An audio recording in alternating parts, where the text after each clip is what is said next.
আওয়ামী লীগ সরকারের আমলে তখনকার সময়ে সরকার দলীয় লোকজন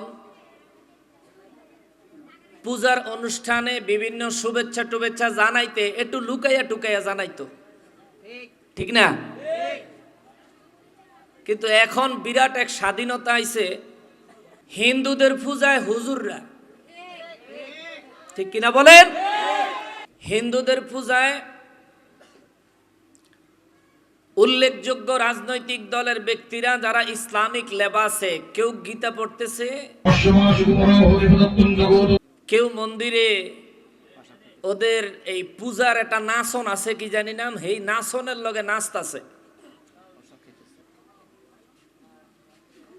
আর পূজার পরে পূজার প্রসাদ তো ফ্রি, তাই না?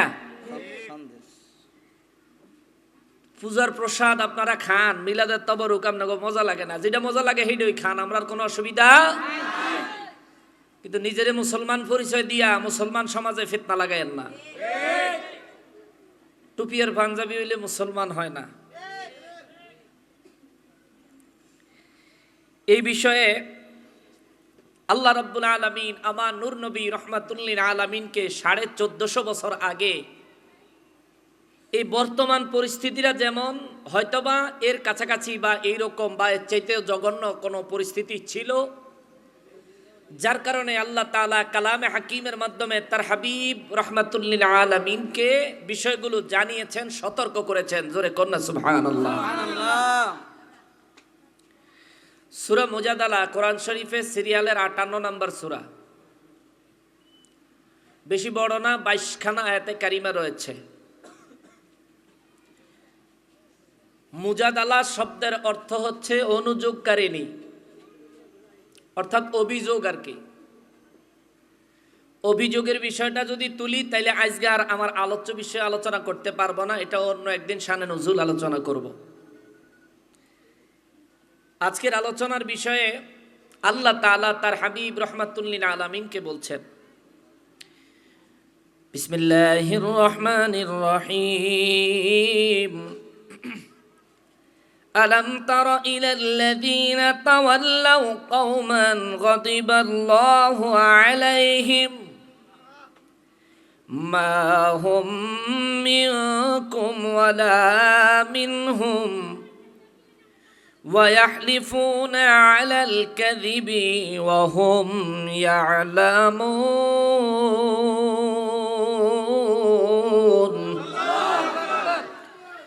রব্বুল আলামিন তার হাবিব রহমাতুল্লিল আলামিনকে বলেন, আলাম তারা ইলাল্লাযীনা তাওয়াল্লাউ কওমান গাদিবাল্লাহু আলাইহিম।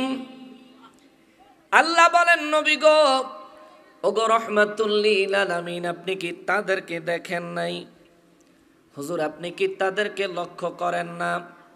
হুজুর, আপনি কি তাদেরকে নজর দিয়ে দেখেন না গো নবী, যারা নাকি আল্লাহর গজব প্রাপ্ত ব্যক্তিদেরকে তাদের বন্ধু বানিয়েছে, অর্থাৎ মূর্তির পূজারীদেরকে, অর্থাৎ মুহাম্মাদুর রাসূলুল্লাহ সাল্লাল্লাহু আলাইহি ওয়াসাল্লামকে আখিরি নবী না মানলে ওয়ালা দল ইহুদিদেরকে যারা নিজেদের বন্ধু বানিয়েছে। হুজুর, আপনি কি তাদেরকে দেখেন নাই? চিৎকার দিয়া বলেন আল্লাহু আকবার। রব্বুল আলামিন বলেন, নবী গো, ও নবী রহমাতুল্লিল আলামিন, এদেরকে দেখে রাখতে হবে, এদেরকে চিনে রাখতে হবে। হুজুর, এরা দেখতে মুসলমানের ন্যায় লাগে, কিন্তু এদের হাকিকত ভিন্ন। যেমন নবীজির জামানায় একজন ব্যক্তি ছিলেন আব্দুল্লাহ ইবনে নুবালা নামে। আব্দুল্লাহ ইবনে নুবালা নবীজি রহমাতুল্লিল আলামিনের দপ্তরে হাজির হইত, নবীজির পিছনে নামাজ আদায় করত, আবার নবীজির জবান মোবারক থেকে বের হওয়া অমৃত অমীয় বাণী মোবারক গুলিও শ্রবণ করত। কিন্তু নবীজির দরবার থেকে বের হইয়া যায় আমার নবী রহমাতুল্লিল আলামিনের বিরোধিতা করত, আমার নবীজিকে এমনকি গালাগালি পর্যন্ত করত। চিৎকার দিয়া বলেন নাউজুবিল্লাহ। একদিন আমার নূর নবী রহমাতুল্লিল আলামিন হুজরা মোবারকে থেকে সাহাবায়ে কেরামদের উদ্দেশ্যে বললেন, সাহাবীরা রে, এখন এমন একজন লোক এই জায়গায় আসবে, তখনও আসে নাই। নবী বলেন, এখন এই জায়গায় এমন একজন ব্যক্তি আসবে যে ব্যক্তিটা হলো মুনাফিক। সাহাবায়ে কেরাম বলেন, আমরা অপেক্ষায় রইলাম। নবীজি কার কথা বললেন? নবীজির জবানে কাকে মুনাফিক আখ্যায়িত করলেন? এই কথা বলে সাহাবায়ে কেরাম বলেন, আমরা অপেক্ষা করছি, কে যেন দুর্ভাগা হয়ে গেল। নবীজির দিন নবীজির সামনে নবীজির কাছ থেকে সরাসরি পাওয়ার পরেও কে জানি মুমিনের খাতার থেকে মুনাফিকের খাতায় কার জানি নাম উঠে গেল। এই কথা চিন্তা করতে করতে সাহাবায়ে কেরাম বলেন, আমরা সঙ্গে সঙ্গে দেখলাম নবীজির দরবারে এসে আব্দুল্লাহ ইবনে নুবালা হাজির হইল। নবীজি তাকে জিজ্ঞেস করলেন, আব্দুল্লাহ রে, তুমি আমাদের অগোচরে আমাদেরকে গালাগালি করো কেন? জোরে বলেন আল্লাহু আকবার। নবীজি রহমাতুল্লিল আলামিনকে আব্দুল্লাহ ইবনে নুবালা তার বন্ধু বান্ধব লইয়া যখন গালাগালি করে, নবীজি জাহিরি ভাবে তখন তার সঙ্গে থাকেন না, কিন্তু নবীজির কাছে খবর আসেনি। জোরে বলেন আসেনি। নবী কয়, আব্দুল্লাহ ইবনে নুবালা রে, তুই কেন আমাদেরকে গালাগালি করো? আব্দুল্লাহ ইবনে নুবালা কয়, আয় হায় হুজুর, কি কন, জীবনেও না। নবীজির কয়, হুজুর জীবনেও না। নবীজি নিজে তারে জিজ্ঞেস করেছেন যে নবী রহমাতুল্লিল আলামিনের কথার ব্যাপারে মহান রব্বুল আলামিন সূরা নাজমের মধ্যে আল্লাহ বলেন, ওয়া মা ইয়ানতিকু আনিল হাওয়া ইন হুয়া ইল্লা ওয়াহয়ু ইউহা। আমার হাবিবুল্লাহ নিজের থেকে কোনো কথাই বলেন না। আমার হাবিবুল্লাহ যা বলেন, আমার হাবিবুল্লাহর জবানের কথাটাই হলো আমি আল্লাহর ওয়াহী। জোরে বলেন সুবহানাল্লাহ। এই জন্য রব্বুল ইজ্জাতের ওয়াহী দুই রকম। এক নম্বরের ওয়াহী হয়েছে কুরআনুল কারীম, দ্বিতীয় নম্বরের ওয়াহী হয়েছে হাদিসে কুদসি। হাদিসে কুদসি কিন্তু নবীজির জিন্দেগি মোবারকের সমস্ত কথাগুলোকেই আমার আল্লাহ নিজের ওয়াহী হিসেবে দাবি করে জানায়া দিলেন। আরে আমি যা বলতে চাই আমার হাবিব তাই বলে, আমার হাবিব যা বলে আমার ইচ্ছা মোতাবেকই বলে।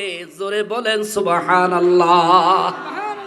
যে নবী রহমাতুল্লিল আলামিনের নিজের জবান মোবারকের কথাগুলোকে আমার আল্লাহ নিজে ওহী বলে স্বীকৃতি দিলেন, ওই নূর নবী রহমাতুল্লিল আলামিন বললেন, আব্দুল্লাহ ইবনে নুবালা রে, তুমি কেন আমাদেরকে গালাগালি করো? তোমার বন্ধু বান্ধবদেরকে নিয়ে কেন গালাগালি করো?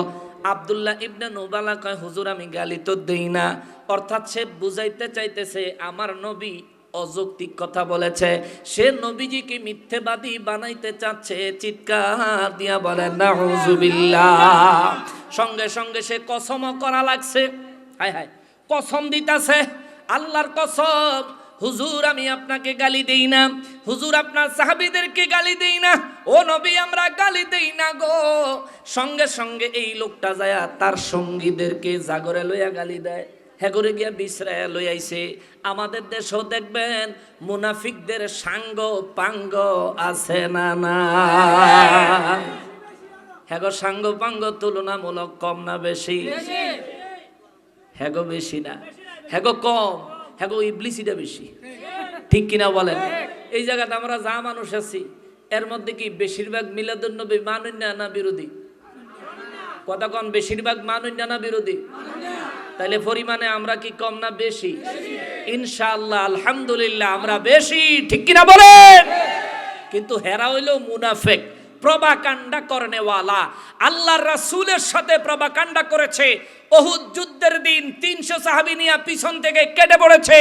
আল্লাহর রাসূলের জিন্দেগিয়ানি মোবারকেও দ্বীন ইসলামের বহু ক্ষতি করার চেষ্টা করেছে, ইসলামের নূরকে ফু দিয়া নিভায়া দেওয়ার চেষ্টা করেছে। সাহাবায়ে কেরামদের যুগেও মুনাফিকি করে করে উসমান জিন্নুরাইনের শাহাদাত, আলী রাদিয়াল্লাহু তাআলা আনহুর শাহাদাত, ওমর রাদিয়াল্লাহু তাআলা আনহুর শাহাদাত, এই ধরনের গুরুত্বপূর্ণ ব্যক্তিদের শাহাদাত হয়েছে। এই মুনাফিকদের চক্রান্তে কিন্তু ইসলামের বাতি নিভাইতে পারে আল্লাহু আকবার, আর পারবেও না। তোমরা চেষ্টা করো।